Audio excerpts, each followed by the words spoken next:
Misuses it, you can take it from him. My mother agreed without a word, and my grandmother bent down and handed it to me.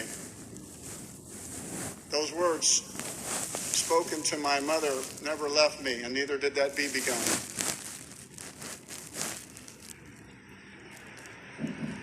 My second gun wasn't really mine, it was my father's. It was a 1903 30-30 that he bought for $20. And he kept it in a closet. There was no such thing as a safe back then, and I thank God for that in my own way.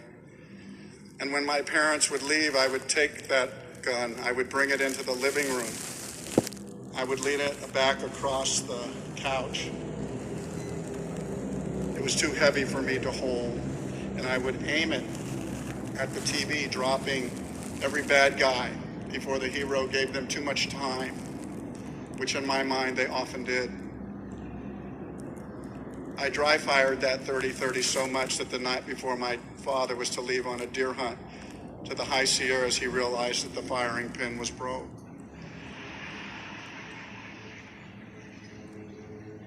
He knew it wasn't my mother, but he never said a word. And my mother, she went out with him that night, and together they bought a gun that they really couldn't afford, so he could make the trip the next day. I never understood how something I love so much could get me in so much trouble. But that streak would continue with that gun, and I remember taking it to sharing day in kindergarten. I carried it to school. Nobody walked kids to school back then. I just drug it through the neighborhood. All I know is that I was told to bring our favorite thing, and that's what I did.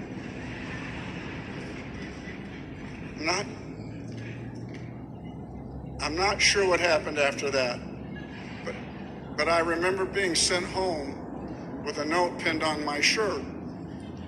I didn't know how to read, but came to know that if my parents wanted the gun back, they would have to come and get it themselves.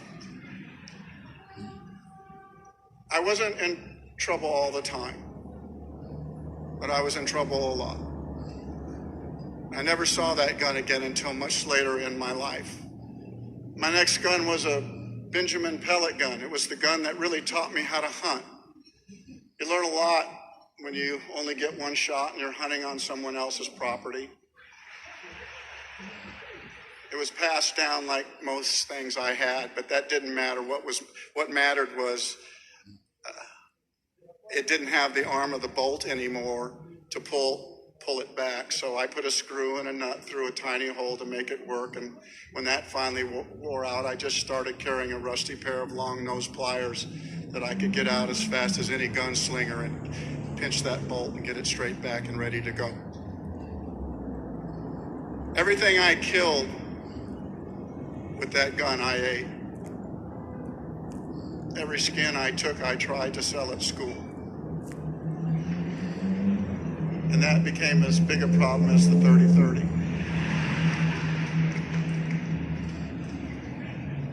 I went to 4 different schools during my high school years, 4 different ones, because my dad's job, he only had one his entire life. So when they said he had to move, we did. He'd experienced the Dust Bowl as well through the eyes of a child. He saw what it did to his family, his father, and the other families he'd known. It marked him forever, informing the choices that he made the rest of his life. He knew the value of a job and refused to let another man outwork him for his. And he reminded me of it often at a young age, how quickly things could be taken away. He was the kind of man you would want to work for you. Other opportunities came to my father because of his work ethic, but he was always unsure. I'd hear my mother and him talk about them late at night when they thought